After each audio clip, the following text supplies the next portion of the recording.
Nous sommes dans l'année de la récolte et nous demandons à Dieu que le peuple de Dieu, que son peuple, ses enfants puissent récolter. C'est pourquoi nous demandons un enseignement aujourd'hui intitulé « Le temps de la récolte ». Le temps de la récolte. Gloire au Seigneur. Le temps, ce n'est qu'une période ou une saison. Nous parlons de la période de la récolte ou la saison de la récolte. Dans les bases que nous avons posées, dans les fondements que nous avons posés, nous avons dit qu'il faut trouver un terrain. J'avais parlé sur la loi de la moisson, la loi de la semaille et de la moisson. Et sur là, nous avons dit qu'il faut d'abord trouver un terrain, un champ. Lorsque tu trouves un terrain, tu dois trouver la semence. Parce que si tu as le terrain, tu n'as pas la semence, ça ne sert à rien. Si tu as la semence, tu n'as pas de champ, ça ne sert à rien.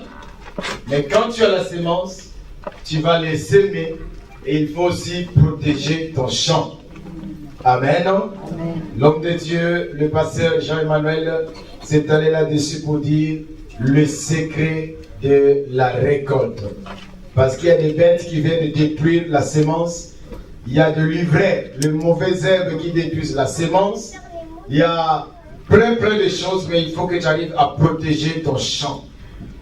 Et aujourd'hui, nous touchons le temps de la récolte parce que je crois, à mon humble avis, que tu as trouvé le terrain, que tu as déjà semé et que tu protèges déjà ton champ. Amen. Je n'ai pas entendu ton amen. Amen. Si tu as trouvé le terrain et que tu as déjà mis ta semence, bien-aimé, tu peux aller revoir ton champ pour que tu commences à récolter. Amen. On va toucher ce texte de base qui est dans le banderole, de Deutéronome chapitre 16, verset 15. On va lire à partir du verset 13. Donc, notez Deutéronome chapitre 16, verset 13 à 15. Tu célébreras la fête des tabernacles pendant 7 jours, quand tu recueilleras le produit de ton aire et de ton pressoir. Tu te réjouiras à cette fête, toi, ton fils et ta fille, ton serviteur et ta servante, et le lévite, l'étranger, l'orphelin et la veuve qui seront dans tes portes. Tu célébreras la fête pendant 7 jours en l'honneur de l'Éternel, ton Dieu, dans le lieu que choisira l'Éternel. Car l'Éternel, ton Dieu, te bénira dans toutes tes récoltes et dans tout le travail de tes mains. Et tu te livreras entièrement à la joie. Amen. Amen. Alors le verset 13, il dit, tu célébreras la fête des tabernacles pendant 7 jours, quand tu recueilleras le produit de ton aire et de ton pressoir. C'est un peu flou le verset, selon Louis II. Je relis ce même verset avec le français courant, parole de vie. Verset 13, Moïse dit, quand vous aurez fini de battre les grains et d'écraser le raisin, vous ferez la fête de hutte pendant 7 jours. Donc, quand vous allez récolter, parce que la fête de hutte, autrement dit la fête de tabernacle, autrement dit la fête de tente. Mais cette fête est précédée par une autre fête qu'on appelle la fête des moissons, la fête de récolte. Alors Dieu dit, Moïse dit à mon peuple, lorsqu'ils vont commencer à battre les grains et d'écraser les raisins, qu'ils vont commencer à récolter, c'est alors qu'ils vont faire la fête. Le temps de la moisson est devenu une fête nationale en Israël. Il y avait beaucoup de fêtes qui étaient célébrées en Israël. Entre autres, il y avait la fête de Pâques, qu'on appelait la fête des sans levain, des pains sans levain. Il y avait la fête de hutte qu'on a vu, la fête de tabernacle. Et il y a la fête des semaines, à l'autre version, pas la fête des semaines, qu'on appelle la fête de moisson. Lorsqu'on arrivait à ces périodes-là, le pays entier, l'Israël entier était en fête. Pourquoi? Parce qu'ils sont en train de récolter dans le pays. Et pendant qu'ils vont récolter, il y a eu des célébrations. La Bible parle de 7 jours de célébration, non, 7 semaines de célébration. Pourquoi? parce que c'est le temps de la moisson. Et pendant que nous disons ces choses à Meillac, ici à Paris, je veux que tu rentres déjà dans des moments de fête au nom de Jésus-Christ. Ton amen est trop faible. Amen. Je dis, pendant que nous proclamons ces choses, même si tu as pleuré hier, tu as pleuré avant-hier, tu as pleuré le mois passé, mais ce mois ici, comme c'est la dédicace du mois, je te fais rentrer dans des moments de fête. Amen. Et le festin sera réel dans ta vie au nom de Jésus-Christ. Parce que c'est le temps de la moisson. Amen. Ce n'est pas toi qui l'as demandé. C'est l'hiver, c'est l'été. La Bible dit, tant que les cieux et la terre subsistera, il y aura l'hiver, il y aura l'été, il y aura le printemps, il y aura tout, il y aura l'automne, il y aura le vent, il y aura la nuit, il y aura les jours. Mais tu dois rentrer dans des moments de récolte. Parce que le Seigneur le veut bien. Quand le temps de moisson arrive, on doit célébrer ces temps-là. Même ceux qui ne souriaient pas dans le pays, quand ils savaient que le temps de la moisson arrive, ils se préparent parce qu'ils savent que quand la moisson arrive, c'est la fête qui commence. Amen. Je souhaite à quelqu'un bonne fête. Amen. Je dis bonne fête au nom de Jésus. Amen. Alléluia. Amen. L'Éternel est bon. Il nous ramène cette fête à Meillac. Quelle grâce. Mais il y a quelques particularités sur le temps de la moisson. Quand le temps de la récolte arrive, il y a des principes à suivre, il y a des particularités qui se passent, des choses qui se font pendant la récolte. Entre autres, ou premièrement, c'est faire des offrandes volontaires. La première des choses, lorsque le temps de la récolte arrive, il faut que tu fasses des offrandes volontaires. C'est Henriette, verset 9 et le verset 10.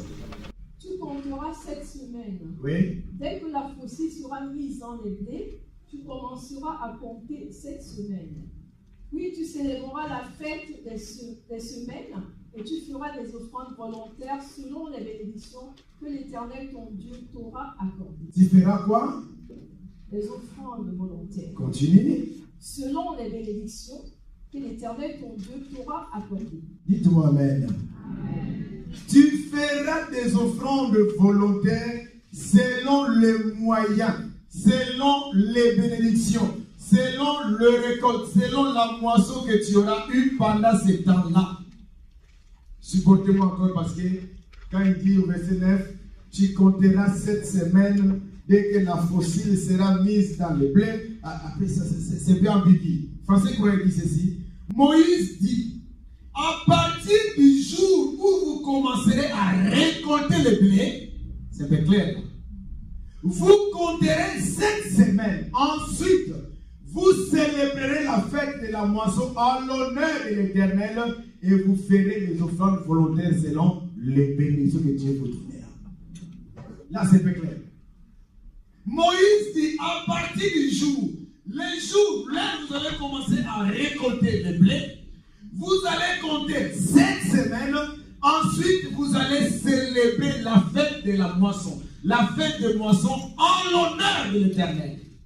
Et Meillac, on nous a donné le thème de l'année, le temps de la récolte. Et donc, nous sommes déjà dans la fête de la moisson. Nous sommes déjà dans le temps de la récolte.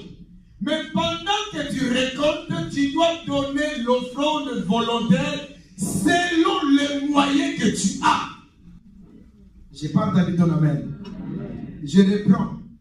Nous ferions les offrandes volontaires selon les bénédictions que Dieu nous aura accordées. Nous tous, on n'a pas les mêmes bénédictions, on n'a pas les mêmes moyens. Dieu n'a béni l'un ou l'autre, chacun dans son domaine, mais tu feras l'offrande volontaire selon les moyens que Dieu t'aura donnés. Et cette offrande sera motivée par amour. Il faut que tu sois motivé par amour. Parce que c'est une offrande volontaire, une offrande où personne va te pousser, mais Dieu dit, j'ai besoin de cette offrande. Mais l'homme a besoin qu'on lui rappelle des choses. Parce que l'homme oublie vite. j'ai mis ces choses-là au milieu de vous pour que vous vous rappeliez qu'un jour, vous aussi, vous étiez esclaves dans un pays étranger. Et quand vous allez récolter, dans votre pays, sachez qu'il y a des gens qui vont manger l'offrande que vous allez faire. Vous voulez que j'explique encore bien? L'offrande que vous allez faire ne va pas aller monter à Dieu comme ça monte comme l'avion. Non. Mais Dieu a placé des gens dans votre pays qui vont manger cette offrande volontaire. Ces gens-là, c'est qui? D'abord, l'orphelin qui est chez toi. La Bible parle de l'étranger qui est chez toi.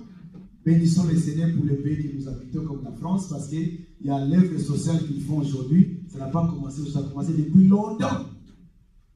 L'étranger a droit, parce que l'étranger, il n'était pas là quand vous avez sémé la fois passée. L'année passée, en 2018, vous avez sémé. Moi, je suis étranger. Je n'étais pas là. J'arrive dans votre pays. Comme c'est le temps de la moisson, que vous avez de célébrer la fête, je vais aussi profiter de cette fête pour manger. Mais comment je vais manger? Il faut que tu fasses l'offrande. À part l'étranger, il y a aussi le lévite. Le lévite, alors le lévite, il n'est pas un pauvre, mais simplement, le lévite, c'est l'homme de Dieu. Le lévite, simplement, pourquoi? Parce que lorsqu'il y a eu des distributions de terres, lorsque Moïse a distribué la terre, lorsque Dieu a dit, vous allez séparer les terres, chaque pays ou chaque tribu aura sa part, mais la tribu de Lévi n'a pas eu d'héritage. Dieu a dit, vous allez manger à l'église. Votre travail, c'est prêcher l'évangile, encadrer les gens, enseigner la parole. Ce que les gens vont ramener comme offrande volontaire, c'est cela que vous allez manger. Et donc, dans le temps de la récolte, il faut que nous fassions des offrandes volontaires. Il y a aussi des veuves qui prennent aussi soin à cet argent-là, qui mangent cet argent-là. La veuve aussi, mais la vraie veuve, hein, parce qu'il y a veuve et veuve. Il y a la veuve qui est encore jeune, qui dit que moi, je suis encore jeune, je n'ai pas encore me remarié, cette jeune n'était pas prise en charge. Mais il y a des veuves qui sont veuves vraiment, qui sont déjà âgées, qui ne brûlent plus, qui n'ont plus besoin d'un homme. Ces veuves-là étaient prises en charge à l'église. Et donc, il faut l'offrande volontaire. Et la Bible nous dit, il y a plus de joie de donner que de recevoir. Très important. Quand tu fais une offrande, tu le fais volontairement. Pourquoi? Parce que Dieu m'a donné en premier. Comme je suis en train de moissonner, de récolter, je suis en train de célébrer la fête, je prends une part, je donne à Dieu. Et quand tu donnes comme ça, Dieu te bénit davantage. Mais je voulais souligner quelque chose là-dessus. Nous ne donnons pas à Dieu pour que Dieu nous donne. Mais nous donnons à Dieu parce que c'est Dieu qui nous a donné en premier. Mais quand on donne, il nous donne toujours. Mais si tu viens donner, ne dis pas, Dieu, on va faire un Dieu. Comme tu dis, je te donne 100 euros, je te donne 1000 euros. Non, c'est pas comme ça se passe. Parce que la santé que tu as, c'est Dieu qui te l'a donné. Le travail que tu as, c'est Dieu qui te l'a donné. Les enfants que tu as, c'est Dieu qui te l'a donné. Tout ce que tu as, c'est Dieu. Il t'a donné en premier. Nous donnons ce que Dieu nous a déjà donné. Si tu vas dans cette logique-là, tu pourras faire des dons volontaires. C'est la même. Allons voir, je crois, Chronique. 1 Chronique chapitre 29. 1 Chronique 29, verset 14. 1 Chronique chapitre 29, verset 14. Ouais. Car qui suis-je et qui est mon peuple pour que nous puissions te faire volontairement ces offrandes? Tout vient de toi et nous recevons de ta main ce que nous t'offrons. Nous recevons quoi? De ta main ce que nous t'offrons. Verset 9. Verset 9. Le peuple s'est réjoui de leurs offrandes volontaires, car c'était avec un cœur bien disposé qu'il les faisait à l'Éternel, et le roi David en eut aussi une grande joie. Alléluia. Le peuple s'est réjoui de leurs offrandes volontaires. Le verset 14, il dit, car qui suis-je et qui est mon peuple pour que nous puissions te faire volontairement cette offrande? Tout vient de toi. et nous recevons de ta main ce que nous t'offrons. Ce que nous te donnons, nous l'avons reçu de tes mains. Et quand nous faisons nos offrandes, c'est avec un cœur joyeux. C'est avec un cœur sincère. C'est avec un cœur très... Nous sommes tellement dans la joie. Pourquoi? Parce que nous sommes en train de célébrer la moisson. Je demande à Dieu que tu rentres dans ton temps de moisson pour que tu célèbres aussi l'Éternel des armées. Je demande à Dieu qu'il débloque ce qui était bloqué dans ta vie pour que tu commences aussi à célébrer la fête en l'honneur de l'Éternel. Parce que c'est le temps de la moisson. Tu donneras sans hésitation. L'apôtre Paul dit aux Corinthiens, qu'as-tu que tu l'aies reçu? Et si tu sais que tu l'as reçu, pourquoi veux-tu te glorifier? Bien-aimé, sois humble. Tout ce que tu l'as reçu de Dieu. L'argent que tu l'as reçu de Dieu. Il y a des gens qui pleurent aujourd'hui simplement à cause des papiers que tu as. Mais lui pleure encore à cause des papiers. Il y a des gens qui pleurent parce qu'ils veulent trouver un mari. Mais Dieu t'a donné un mari, t'a donné une femme. Bénis les Seigneurs. Il y a des gens qui pleurent, ils veulent avoir l'enfant. Toi, tu as des enfants. Bénis les Seigneurs. Qu'est-ce que tu as que tu n'as pas reçu? Quand tu vois ces choses, tu ne peux que bénir le Seigneur. La santé que tu as, il y a beaucoup qui en cherchent. La taille que tu as, il y a beaucoup qui veulent avoir cette taille-là. Bien-aimé, rends grâce à Dieu chaque matin. Parce que Dieu va te faire encore du bien. Le temps de paix peut arriver dans ta vie. Le temps de douleur pourra arriver dans ta vie. Mais ce qui est sûr, comme c'est saison par saison, après la saison de souffrance, il y aura la saison de moisson. Or, la saison de moisson, c'est la célébration. Or, la célébration, c'est le festin. Pendant la fête, on chante, on danse. Je dis à quelqu'un, tu danseras bientôt au nom de Jésus-Christ. Je dis, Dieu te donnera un nouveau nom au nom de Jésus-Christ. L'histoire ne finira pas comme ça. Parce qu'il y a des saisons qui passent. Chaque saison a ses choses. Chaque moment a ses choses. Chaque période a ses choses. Là, dernièrement, il y a eu ce petit soleil là qu'on a vu pendant, je crois, 2 semaines, au mois de février. Les gens criaient. Ils disent, mais attends, il fait février, vous vous rendez compte? Il fait beau comme ça, mois de février. J'ai dit, attendez, le vrai été arrive. Ça réchauffe le cœur des gens. Parce qu'il y a un petit soleil. C'est saison par saison. Je veux que le soleil luise dans ta vie au nom de Jésus-Christ. Je veux que le désert finisse dans ta vie au nom de Jésus-Christ. Parce que c'est le temps de la moisson. Deuxième chose, sur le temps de la moisson. Le temps de la moisson, ou le temps de la récolte, c'est le temps de la réjouissance. C'est verset 10. C'est le temps de la réjouissance. Oui, tu célébreras la fête des semaines et tu feras des offrandes volontaires selon les bénédictions que l'Éternel ton Dieu t'aura accordées. Verset 11. Tu te réjouiras devant l'Éternel ton Dieu, dans le lieu que l'Éternel ton Dieu choisira pour y faire résider son nom. Toi, ton fils et ta fille, ton serviteur et ta servante, le lévite qui sera dans tes portes et l'étranger, l'orphelin et la veuve qui seront au milieu de toi. Alléluia. Tu te réjouiras devant l'Éternel ton Dieu, dans le lieu que l'Éternel ton Dieu choisira pour y résider, pour faire résider son nom. La Bible dit, qui va se réjouir? Toi, ton fils, ta fille, ton serviteur, ta servante, les lévites, l'orphelin, l'étranger, la veuve, tous ceux qui habitent dans le pays se réjouiront. Pourquoi? Parce que c'est le temps de la récolte. Alléluia. C'est le temps de la réjouissance. Bien aimé, il y avait des esclaves. Il y avait des gens, des esclaves dans les pays, dans les maisons. Mais comme c'est le temps de la réjouissance, vous devrez un peu relâcher les esclaves là parce qu'eux aussi, ils ont besoin de la réjouissance. Quelle grâce.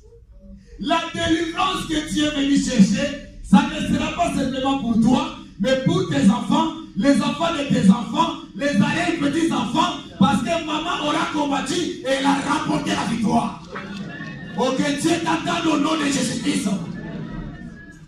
Il y a des choses que tu subis aujourd'hui, Réellement, il y a des choses, ce n'est pas toi qui l'avais fait. Ce sont nos aïeux, nos ancêtres. Et toi, tu subis le malheur. Mais toi, aujourd'hui, tu fais que ramener la joie. Tu fais que ramener la délivrance. La délivrance qui va descendre au nom de Jésus-Christ. Que la grâce de Dieu soit sur toi. Les Lévites vont se réjouir. L'étranger va se réjouir. Les serviteurs vont se réjouir. La servante va se réjouir. L'orphelin, il va se réjouir. Bien-aimé, tu es dans cette salle, tu es orphelin de père et de mère, ne t'inquiète pas. Je connais quelqu'un qui est le père des orphelins et le défenseur des veuves. Il s'appelle Yoshua Mashiach. Il mérite qu'on l'acclame, c'est lui qui est mort et qui est ressuscité. Lorsqu'il prend ton problème à charge, quels que soient ces problèmes-là, bien-aimé, la solution sera certaine. Parce qu'il est le père des orphelins et le défenseur des veuves. Ne t'inquiète pas. Je dis à quelqu'un bien-aimé, le Seigneur va régir ton cœur au nom de Jésus-Christ. Parce qu'il connaît ton problème depuis que cela a commencé, la lutte que ça prend, la tournure que ça prend, il est au contrôle, il surveille. Parce que ce qu'il veut, que tu célèbres la moisson. J'ai dit, tu vas célébrer la moisson au nom de Jésus. Que les gens le veuillent ou pas, tu vas célébrer la moisson. Parce que la moisson, c'est les saisons. Comme la saison arrive, tu es dans le pays. Comme tu es dans le pays, tu dois manger. Tu es dans le pays, tu dois danser. Tu es dans le pays, tu dois célébrer. Oh, quelqu'un veut pousser les cris de joie pour la gloire de Dieu. Ce n'est pas ma faute. La saison de la moisson m'a trouvé là. Laissez-moi récolter. Je dis, laissez-moi récolter. Ce n'est pas ma faute. Tu viens d'où? Non, je viens de Pays-Bas, je viens de Libomari, je viens de là. Mais tu es où? En France. Et on arrive en France, il y a la saison de la moisson. Mais je vais moissonner. Laissez-moi moissonner. Je dis à quelqu'un, tu vas moissonner. Je dis à quelqu'un, tu te réjouiras. Que Dieu te donne la joie éternelle. Lorsque d'autres problèmes arriveront, la joie de l'éternel sera ta force. Que Dieu te fasse grâce. L'éternel est bon. C'est le temps de la moisson. C'est le temps de la réjouissance. Tout ce que le diable fait, c'est de voler ta joie. Il se bat, il se dérange, il s'arrange, il fait tout pour enlever ta joie. Même pour servir Dieu, même pour venir à l'église, même pour donner à Dieu, il veut ôter ta joie. Mais non, comme c'est le temps de la récolte, que ta joie revienne au nom de Jésus. Je lève ma main droite, que Dieu te donne ce qui va régir ton cœur au nom de Jésus. Je dis que Dieu te donne ce qui va régir ton cœur d'ici à vite, que ton cœur se régisse au nom de Jésus. Il y a des choses que tu demandais depuis longtemps. Je lève la main droite comme le roi de l'Éternel, que Dieu te les donne ces choses. Ce n'est ni par la force, ni par quoi que ce soit, mais c'est par la grâce de l'Éternel. Parce que la temps de la moisson t'a trouvé là. Même l'esclave, il doit se réjouir. Même s'il était dans les liens tous les jours, chaque année, il était dans les liens. Mais quand le temps de la moisson arrive, ils vont faire le tour de chaque maison. Il dit, ton esclave est où? Oh non, il est dans sa petite pièce. Non. Il faut que tu le relâches. Il dit, pourquoi? Parce que c'est le temps de la moisson. Partout où on t'a bloqué, partout où on t'a attaché, on t'a mis quelque part, tu vois les mollets devant, tu ne peux pas bouger. Quand tu veux aller, il y a une corde qui te bloque. Mais comme c'est le temps de la moisson, je me lève, j'ai pris cette corde-là au nom de Jésus. Rentre le temps de la moisson, rentre dans ta résistance. Que Dieu te fasse du bien. L'histoire ne finira pas comme ça. Tu ne finiras pas à pleurer. La Bible dit, chaque chose a un temps. Il y a un temps pour pleurer, il y a un temps pour sourire, il y a un temps pour pleurer, il y a un temps pour danser, il y a un temps pour s'aimer, il y a un temps pour récolter. C'est le temps de la récolte. Que Dieu te donne un chant nouveau. Les gens te posent leurs questions, mais tu chantes même quoi? Laissez-moi chanter, parce que vous ne connaissez pas mon histoire. Je viens de loin. Alléluia. Regardons ce que Pharaon fait. Lorsque Israël devait commencer à moissonner, ils sont en Égypte pendant plus de 400 ans. Et maintenant, la gloire de Dieu descend pour qu'ils sortent de l'Égypte. Pendant qu'il y a eu les plaies, les jugements qu'il y a eu, tout ça, Pharaon ne veut pas libérer le peuple. Alors quand il a vu que la chaleur était tellement forte, la pression était tellement forte, l'eau s'est changée enfin, il y a eu des grenouilles dans tous les pays, il y a eu beaucoup de choses, beaucoup de plaies. La Bible dit, il appelle Moïse. Il dit, on doit faire un deal, on doit signer un contrat. Pharaon, c'est l'image de Satan. Il va proposer, il va faire 3 compromis à Israël. La première des choses, ou le premier compromis qu'il va leur dire, je vais vous laisser partir. Non, j'ai écouté que vous voulez servir votre Dieu, mais servez votre Dieu dans le pays. Autrement dit, demeurez en Égypte. Exode chapitre 8, verset 21. Exode 8, verset 21. Il y a eu la pression, il y a eu tout ce que vous connaissez complet, et là nous sommes au 7e plaie, où il y a eu des sauterelles. Il dit, bon, je vais vous laisser partir, mais je ne vous laisse pas. Servez votre Dieu, je vous laisse libre d'adorer votre Dieu, d'offrir les holocaustes à Dieu, mais dans le pays. Verset 21. Pharaon appela Moïse et Aaron et dit, allez, offrez des sacrifices à votre Dieu dans le pays. Offrez des sacrifices à votre Dieu, mais où? Dans le pays. Dans l'Égypte. Or, nous, c'était l'évasion de mouches. Nous, on n'a plus besoin de rester en Égypte. Mais le diable, il propose cela à beaucoup d'enfants de Dieu. Tu veux récolter? Tu veux sortir? Tu veux la délivrance? Tu veux devenir enfant de Dieu? Bon, d'accord. Vis ta vie chrétienne, mais en Égypte. C'est pourquoi vous allez voir dans l'église, nous avons des gens qui sont devenus des chrétiens, mais ils ont leur vie du monde dans l'église. Parce qu'ils adorent Dieu, mais en Égypte. Et là, ta délivrance n'est pas totale. Ta réjouissance n'est pas totale. Ta délivrance, ta libération, elle n'est pas totale. Tu dois adorer ton Dieu. Pharaon dit, cette fois-ci, je vous laisse adorer votre Dieu. Offrez des sacrifices à votre Dieu. Mais ne sortez pas de l'Égypte, adorez-les ici en Égypte. Il y a la confusion aujourd'hui dans l'église. Faites attention, au temps de la moisson de l'humain, tu dois sortir, toi, ton fils, ta fille, ta servante, ton serviteur, tout le monde doit sortir. Ce n'est pas rester dans le pays. Ce sont des gens qui vivent selon les siècles présents. On apôtre Paul nous dit dans Romains 12, je vous exhorte donc, frère, par les compassions de Dieu, à offrir vos corps comme un sacrifice vivant, saint, agréable. Ce qui sera de votre part, c'est agréable devant l'Éternel. Ne vous conformez pas au siècle présent, mais soyez transformés. Combien de chrétiens, ils sont enfants de Dieu, mais ils se comportent au siècle présent? C'était l'une des propositions de Pharaon à Moïse. Mais gloire soit rendue à Dieu, Moïse n'a pas cédé et toi aussi ne cède pas. Tu dois voir des valeurs que tu dois respecter dans ta vie.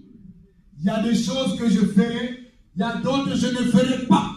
Quoi qu'il en soit, quoi qu'il arrive, je reste enfant de Dieu, chrétien jusqu'à la mort.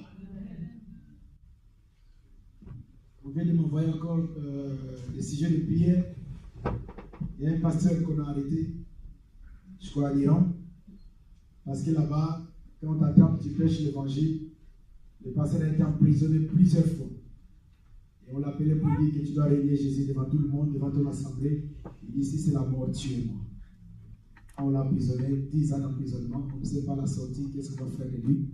Mais il dit, si c'est la prison, la mort, j'accepte. Le Messie, il a 40 ans. Quand il partait, il souriait à cause de Jésus. Bien-aimé, ne cède pas. En France, il n'y a pas la persécution. C'est parce qu'il y a un mari qui te manque, il y a une femme qui te manque, il y a la famille, il y a un travail qui te manque. Tu vas céder à tout. Bien-aimé, ne cède pas à tout. Reste enfant de Dieu. Sinon, ta joie sera petite. Ta joie sera limitée. Ta moisson sera limitée. Tu moissonnes, mais tu ne fais pas la fête. Or, quand on moissonne, on se réjouit. Quand on moissonne, on célèbre l'Éternel. Il y a une fête en l'honneur de l'Éternel. Voilà la première proposition de Satan, ou la première proposition de Pharaon à Moïse. Et il passe au deuxième compromis. Il dit, ne vous éloignez pas. Comme il y a eu la pression, il dit, d'accord, cette fois-ci, je vais vous laisser partir, mais simplement, n'allez pas loin. C'est le verset 24, Exode 8, verset 24. Pharaon dit, je vous laisserai aller pour offrir à l'Éternel votre Dieu des sacrifices dans le désert. Seulement, vous ne vous éloignerez pas en y allant. Priez pour moi. Ah, il change. Il dit, bon, cette fois-ci, Moïse, j'ai compris que votre Dieu veut vraiment que vous ayez le servir. Je vais vous laisser aller adorer votre Dieu dans les déserts. Mais simplement, n'allez pas loin. Restez aux environs, restez dans les barrages, restez dans les coins. Pourquoi? Parce qu'il veut avoir la même mise sur les enfants de Dieu. Bien-aimé, ceux qui avaient la même mise pour toi, désormais tout est fini au nom de Jésus-Christ. Ces relations-là sont brisées au nom de Jésus. Il y a des gens qui sont dans l'église, mais qui n'avancent pas. Il y a un problème. Tu es tombé dans ce piège. Tu es tombé dans ces compromis. Non, n'y va pas loin. Mais or, la Bible me dit, lorsque Jésus est monté de la barque de Pierre, il demande à Pierre, Pierre, jette le dit, nous avons péché toute la nuit sans rien prendre. Jésus lui dit, avance en pleine eau. Bien-aimé, ne reste pas dans les surfaces des eaux. Même dans le ministère, dans les champs, dans les domaines où tu travailles, bien-aimé, tu dois avancer. Dieu, c'est un Dieu grand. Je n'ai pas entendu ton nom, je dis, Dieu, c'est un Dieu fort. Il fait des grandes choses. Il peut faire des choses avec toi qui va étonner le peuple. La Bible dit à tous ceux qui ont cru en mon nom, vous imposerez les noms malades. Et les malades seront guéris. Vous chasserez les démons. À tous qui ont reçu. Pas simplement pasteur. Parce qu'aujourd'hui, il y a tout ce qu'on voit dans les réseaux sociaux. Parce qu'il y a des pasteurs qui veulent devenir des grands bishops. Comme ils veulent les noms. Et les noms ne viennent pas fort. Si Dieu n'a rien dit, reste tranquille. Dieu, on ne joue pas avec Dieu. On n'achète pas le miracle. On ne façonne pas le miracle. Quand ça vient de Dieu, ça vient de Dieu. C'est pourquoi toi qui es resté dans la parole, il faut que tu vives le miracle de Dieu. Si tu as un malade dans ta famille, que ce malade la voie la gloire de Dieu. Même s'il est à la maison, il est le Dieu de près et le Dieu de loin. La Bible dit, Jésus rencontre un serviteur, il dit, guéris mon serviteur qui est malade. Jésus dit, je viendrai à la maison. Et lui dit, non, je ne suis pas dit que tu rentres dans ma maison. Dis seulement un mot. Je proclame ce soir que Jésus prononce une parole. Que Jésus prononce seulement un mot pour que ta soeur, ta fille, ton enfant soient guéris au nom de Jésus-Christ. C'est lui qui dit amen et bien le miracle va s'accomplir. Gloire au Seigneur. Allez adorer maintenant. Restez à côté, aux alentours. Si je reste à côté, j'aurais tendance à retourner. C'est comme vous avez remarqué à l'église, il y a des gens qui servent, des gens qui prêchent, et pas seulement le meilleur, l'église universelle. Ça, c'est l'assemblée meilleure. L'église, c'est l'église universelle. Les gens qui chantent, qui prêchent, qui sont là, les Dieu regardent comme ça, mais c'est le monde total. Les cheveux rouges, jaunes, verts. Les jupes, ce sont des jupettes. Au lieu de faire des adoratrices, ils font des séductrices à l'église. Mais que Dieu nous fasse grâce. Il faut aller loin avec les Seigneurs. Si tu priais 10 minutes, tu commences à prier 20 minutes. Si tu priais 30 minutes, tu demandes à Dieu de commencer à prier 40 minutes. Il faut que tu ailles loin avec les Seigneurs. Tout ce que l'ennemi fait, c'est de te bloquer, de te tirer vers lui. Il faut que tu te réjouisses. Troisième compromis, qui est aussi le plan de l'ennemi. Quand il dit, vous allez partir, ne vous éloignez pas. Et troisièmement, il dit, allez vous les hommes. Autrement dit, laissez vos femmes, laissez vos enfants, laissez vos brebis, laissez tout ce que vous avez comme richesse. Mais allez vous les hommes. Mais en partant comme ça, vous avez tendance à revenir parce que vos femmes sont restées en esclavage. Exode 10, verset 10 à 11. Pharaon leur dit que l'Éternel soit avec vous, Oui. tout comme je vais vous laisser aller, vous et vos enfants. Prenez garde, car le malheur est devant vous. Je pouvais vous laisser, l'explication, je vais vous laisser partir vous avec vos enfants, mais simplement, il y a un malheur devant vous pour vos enfants. C'est pourquoi, Non, non, allez, vous les hommes, donc, non et non, allez-vous les hommes.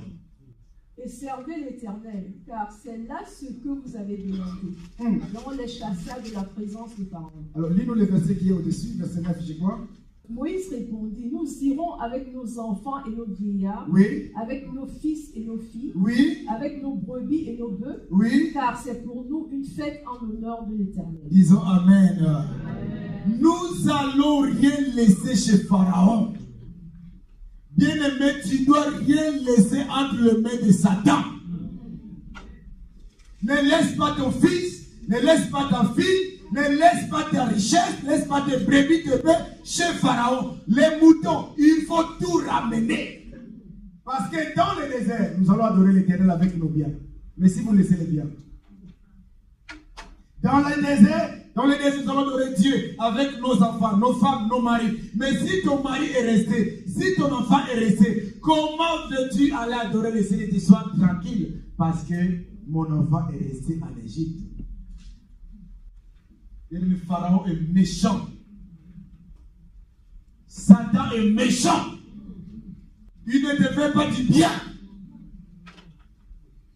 Il est allé jusqu'à aller crucifier le roi des rois, le Seigneur des seigneurs, en pensant détruire les ministères, en pensant détruire, finir avec le Christ. Mais c'était le début de toutes choses. Que les bonnes choses commencent dans ta vie au nom de Jésus-Christ. Et quand il change ça, parce que Pharaon était de voir des plaies, c'est-à-dire des jugements que Dieu donnait. Là, ils sont au 9e. Et c'était au 8e jugement de sauterelles. Et Moïse passe à une personne supérieure. Et maintenant, il demande à Dieu. Dieu lui dit, Moïse, tu vas mettre ton bâton par terre. Et quand il a fait ça, il y a eu les ténèbres dans tous les pays. Parce qu'il disait non, vous allez partir vous seulement, mais les autres vont rester. Il dit non, nous allons partir avec nos biens. Comment veux-tu venir servir Dieu sans l'argent? On adore Dieu avec les biens. David il a adoré Dieu avec les biens.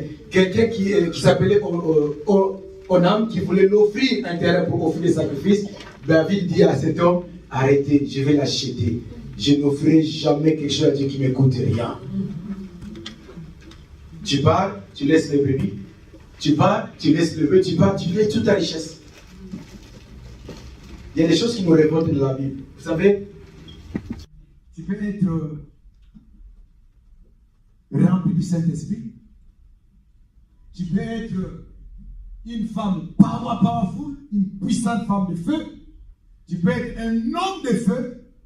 Autrement dit, un grand homme de Dieu, une grande servante de l'Éternel. Niveau spirituel, tu as récolté. Mais niveau finance, tu n'as pas récolté. Et ça, j'en veux pas. Les deux va de pair. Je vous dis pourquoi. Il y a un monsieur, il y a Élisée qui passait dans une ville et il y a une femme qui l'a cravaté. Une femme qui l'a pris sur la chemise. Il dit, pasteur, tu dois me donner la solution. Il dit, c'est quoi ton problème? Il dit, la tête de mon mari. Il dit, dis-moi. Enfin, qu'est-ce qui s'est passé? Il dit, mon mari, il était, c'est dans Déroche chapitre 4, parce que dans le verset, mon mari était un serviteur puissant. Et dans le détail, mon mari était un prophète. Mon mari craignait Dieu. Il prêchait la parole, respectait. Et toi, tu le sais. Et quand mon mari est mort, il a laissé des dettes. Quel déséquilibre, quel contraste. Un homme power spirituellement et de côté un homme pauvre. Un homme puissant spirituellement, mais côté finance, un homme pauvre. Bien aimé, je le refuse dans ta vie au nom de Jésus-Christ. Tu ne laisseras pas de dettes au nom de Jésus.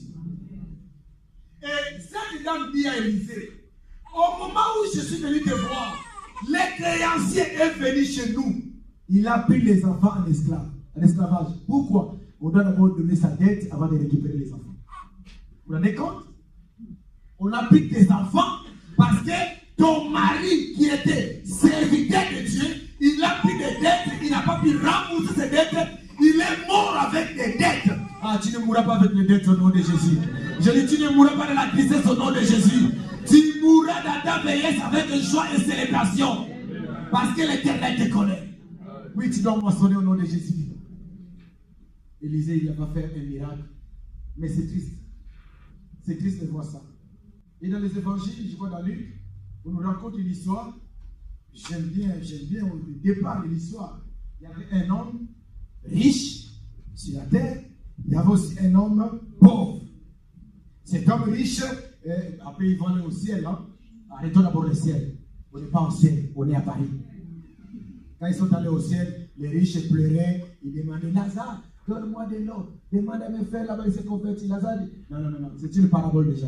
Allons doucement. D'accord. Il a demandé de l'eau. D'accord. Mais quand il était sur la terre, la Bible dit ceci. Ce monsieur menait une vie luxueuse. Lazare s'est contenté de manger les miettes qui tombaient sous la table de ce monsieur-là. Et ça me révolte. Bradoni, ça me révolte. Il y a un riche qui est là, qui a sa vie bien, qui a sa vie normale, et il y a un pauvre qui craint Dieu parce qu'il est allé au ciel, entre guillemets, il est allé au paradis, mais sur la terre, il a galéré. Pourquoi? Il s'est contenté de manger quoi? Les miettes. Bien aimé, ne te contente pas de manger les miettes au nom de Jésus. Tu dois voir la vision de l'aigle. Créer des sociétés, faut ouvrir des entreprises pour la gloire de Dieu. Et ça marchera parce que c'est l'état de la récolte. Oui. Il ne faut pas vous contenter de manger les miettes. On n'a pas besoin de miettes. Tu peux demander grand, Dieu te donnera. Dieu est plus grand que tout ce que tu vas demander. Amen. Amen.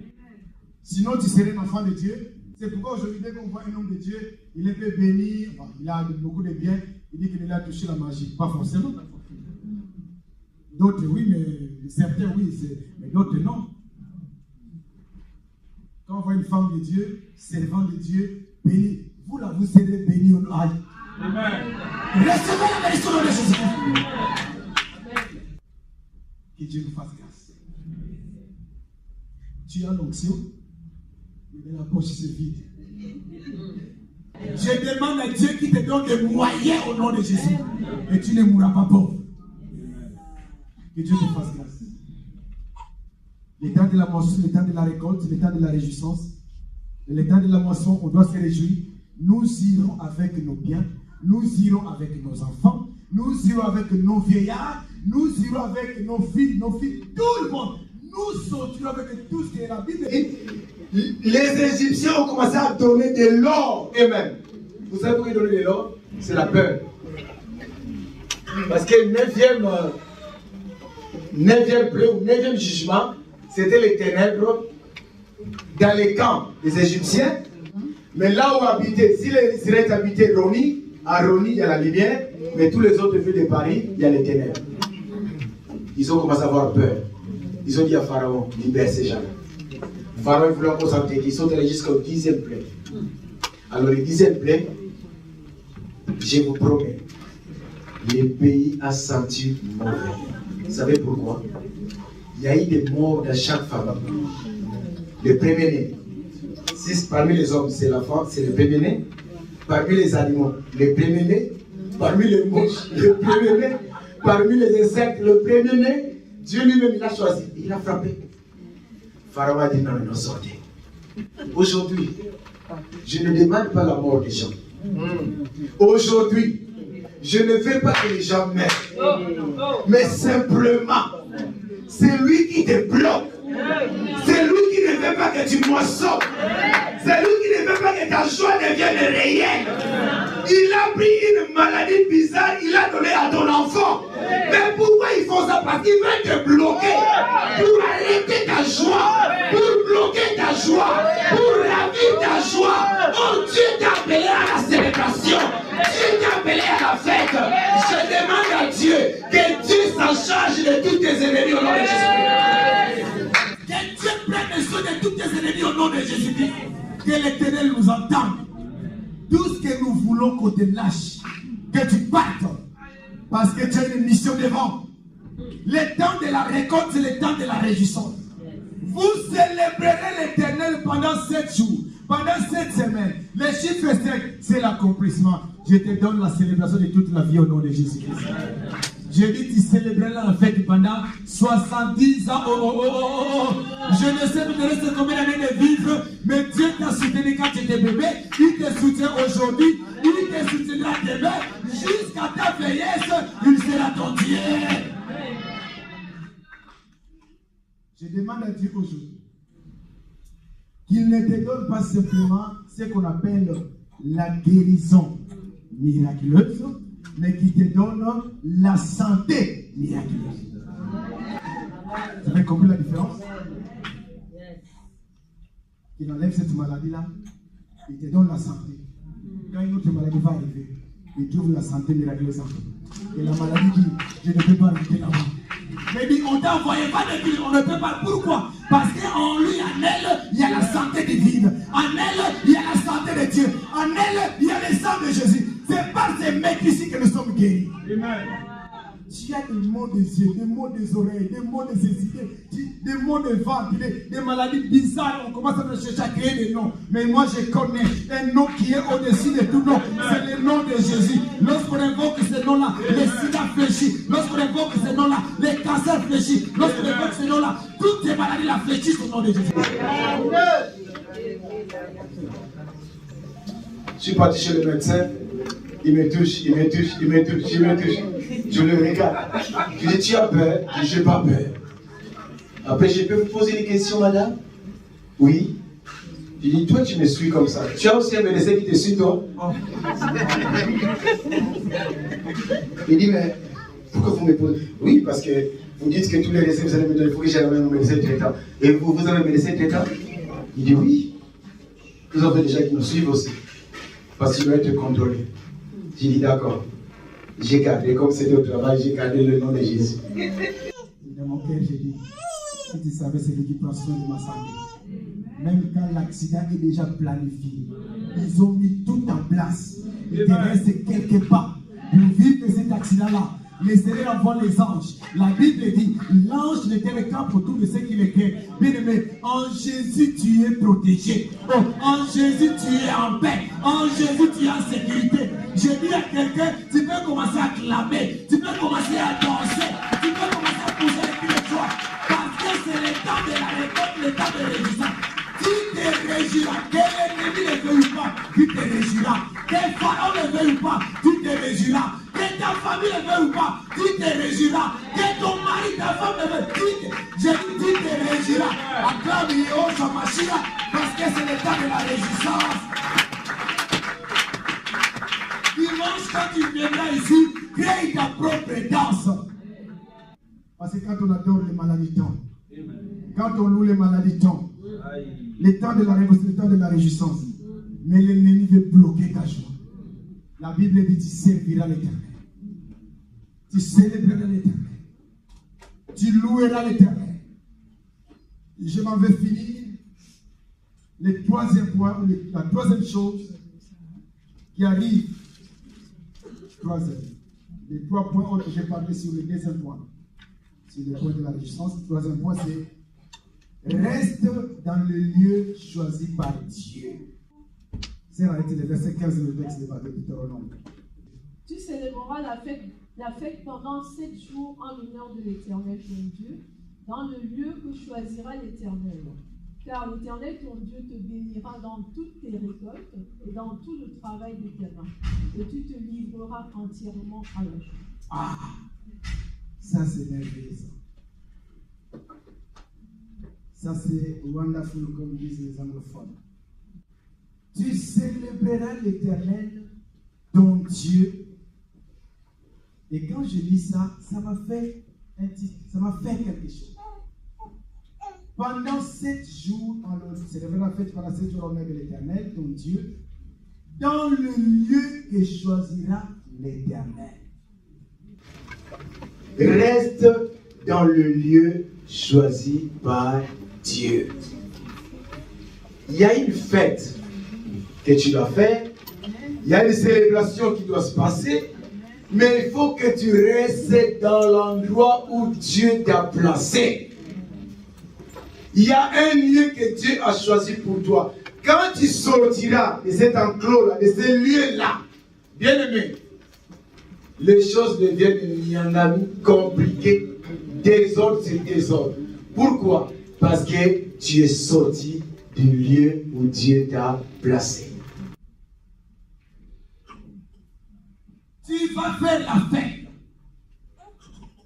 Tu vas bénir ton Dieu dans toutes tes récoltes, dans toutes tes moissons, et dans tout le travail de tes mains, tu te livreras entièrement à la joie. Ça, c'est le texte de base qui est dans le banderole. Mais simplement, reste là où Dieu veut que tu sois. Bien-aimé, est-ce que tu es au meilleur endroit? Est-ce que es-tu dans un bon lieu que Dieu t'a placé? Papa Nassi nous a bien expliqué ça encore dimanche. L'autre dimanche, quand il a parlé, Abraham était avec son évelope. Il fallait faire un choix. Vous savez, le choix dans la vie, ça peut t'amener loin comme ça peut détruire ta vie. Il y a des choix qu'on a dans la vie à ne pas négliger. Le choix d'accepter Christ comme Seigneur et Sauveur, c'est un choix. Et ça, c'est c'est capital dans la vie. Et après ce choix-là, les choix du travail, les choix du mariage, les choix du conjoint, beaucoup de choses, mais il faut que tu consultes Dieu. Quand tu es dans un endroit et Dieu ne veut pas, tu vas demander au mari, vous dans votre mariage, ça se passe comment? Il faut te dire que non, nous, vraiment, tout va bien. Mais malgré les problèmes, tout va bien. Mais je te dis non. Moi, peut-être que c'est un démon que j'ai à la maison. Bien écoutez, j'aime que Dieu. Ce domaine-là, je nous parle.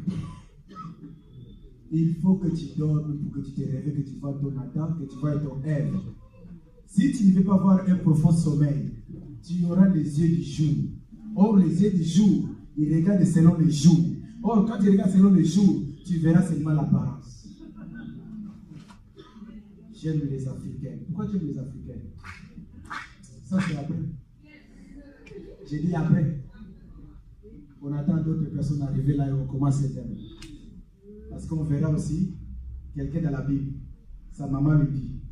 Sa maman. Et quand il va là-bas, là où il travaille, dort avec elle. Ne dis rien. Ne fais rien. Parce que la nuit, la vie elle est faite comme ça. 3 heures du matin, il y a un vent qui souffle. Quand le ministère va chercher à mettre la pointe, il... On va prier. On va prier, que Dieu nous fasse grâce. Tu te réjouiras au nom de Jésus-Christ. Je dis, tu vas récolter au nom de Jésus-Christ.